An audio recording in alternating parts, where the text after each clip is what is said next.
Hello and welcome to Just One More Watch, and welcome today to a full review of a watch that I previewed on the channel a couple of months ago. I took this one along with 3 other watches on a weekend away with my wife shortly prior to the arrival of John Wood Jr. number 2. Ah, those glorious days when I used to sleep all the way through the night.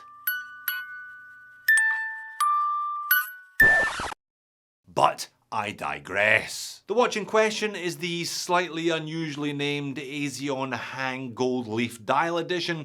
It's a limited edition of 200 pieces and there are less than 50 of these left available. That stunning dial features hundreds of tiny little bits of gold handcrafted by a Japanese artisan, and I gotta say the whole watch is one of the most spectacular and luxurious looking integrated bracelet pieces that I've seen at its price point. Now you saw the pop-up.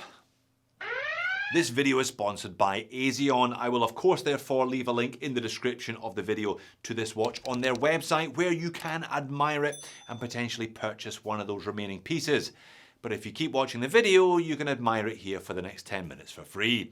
Let's flip the camera and do just that. Azeon, your vision, our mission. On that note, let's look at pricing. These are 780 something US dollars at the moment. You will find a 12%, a nice round number there, 12% discount code. It's not an affiliate code in the description of the video that also adds on DHL Express shipping to your order.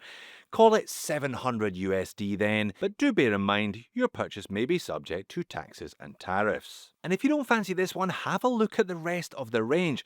They seem to do a whole bunch of really interesting dial choices. Now, some are in stock, some are on pre-order, some are sold out, but they're all worth a look. Packaging's fine, it's not overcooked, it's not undercooked, it's kind of reasonably commensurate with the price you are paying. You get a little polishing cloth, a plastic hang tag, a nice warranty card, and enough spare links to fit, I would say, an 8-inch wrist. 1-year warranty though, you know that will feature on the Moans and Niggles section later. I will not, however, be complaining about how this watch looks or how well this watch is put together. There are a couple of Japanese companies involved, one manufacturing the gold leaf and another Ori Workshop. Their name is printed on the dial there above the date complication at 6. They manufacture the dial themselves. The company themselves are based in Hong Kong. It's printed on the case back here. Wherever they get these watches made, I would love to find out because they're doing a really good job. I have handled 1,000 watches over the years that I've been running this channel, and I know the good ones from the cheap ones. This is a good one. There is an obvious danger with all of these facets, all of these high polished surfaces, that being that it just becomes a little bit too much for some people. It's a little bit too blingy, a little bit too showy. If that's not you, if you are not one of those people though, I think you might get a kick out of this one. In terms of dimensions, there are no great surprises. This one is 40 millimeters in diameter, has a thickness of 11.3 and a lug-to-lug of 45. Now, male end links do effectively stretch that out a little bit, but you just saw it on my average size wrist. It fits me well. Lug width, very much not applicable today. The first link is 27 mil wide, a pretty dramatic taper down to 18 mil at the clasp.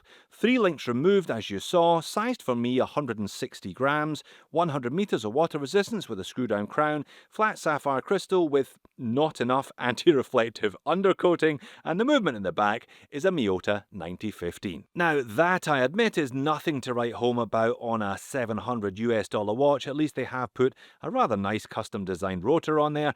I guess if they had gone Swiss with this one, putting a Sellita or a La Joux Perret in it, that would have pushed the price closer to $1,000. So no real complaints though. The Miyota 9015 is a solid choice. And you can see what I mean there about Hong Kong and the fact that this is a limited edition piece. This one is 173 out of 200. Case finish is very nice indeed. Super fine horizontal brushing on the mid case, super sharp transitions between brushed and polished surfaces.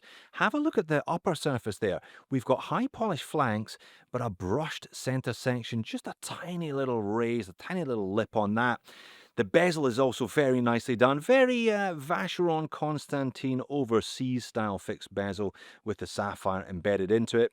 Nice grippy crown, screw down as discussed. It's only a pity that that looks like a V and not an A, but overall very well made. And it's exactly the same with the bracelet as well. Brushed upper surfaces, high polished flanks, and brushed side surfaces matching the brushed side to the case itself.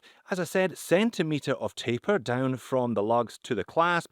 Azeon branding etched into both sides. It's a standard butterfly clasp. However, there are no small links and there's no form of adjustment here. So you are rather forced to size this one by the nearest link, which means it's either going to be probably a little bit too tight or more preferably a little bit too loose. Let's go macro. Let's have a look at the hands and particularly the dial under macro lens. You're going to be buying this one really for this dial, that gold leaf, that beautiful patterning, and it doesn't disappoint under macro.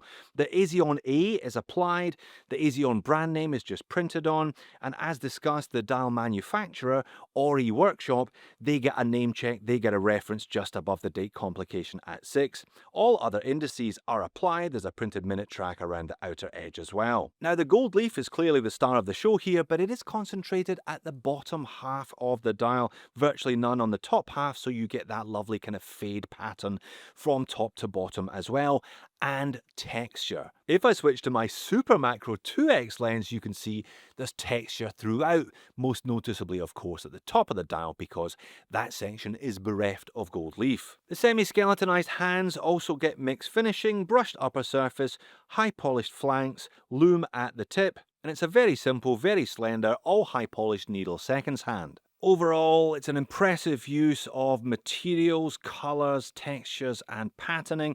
Definitely one of the nicest dials I've seen on a sub-$1,000 US watch for a couple of years. And as you saw earlier on, it's a very impressive looking on-wrist experience as well. This one has a bag of presents, no matter whether you're looking at the back of the watch or the front of the watch.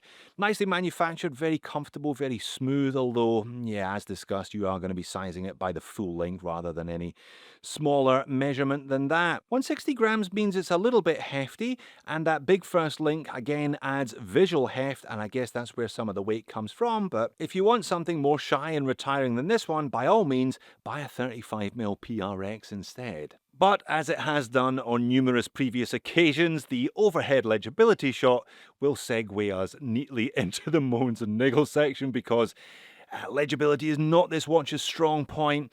You've got that pattern dial, you've got those semi-skeletonized hands. They don't really jump out at you under any circumstances. I would have loved to have seen that loom extend a little bit further down, maybe 50% again further down, reducing the skeletonization, but increasing the legibility.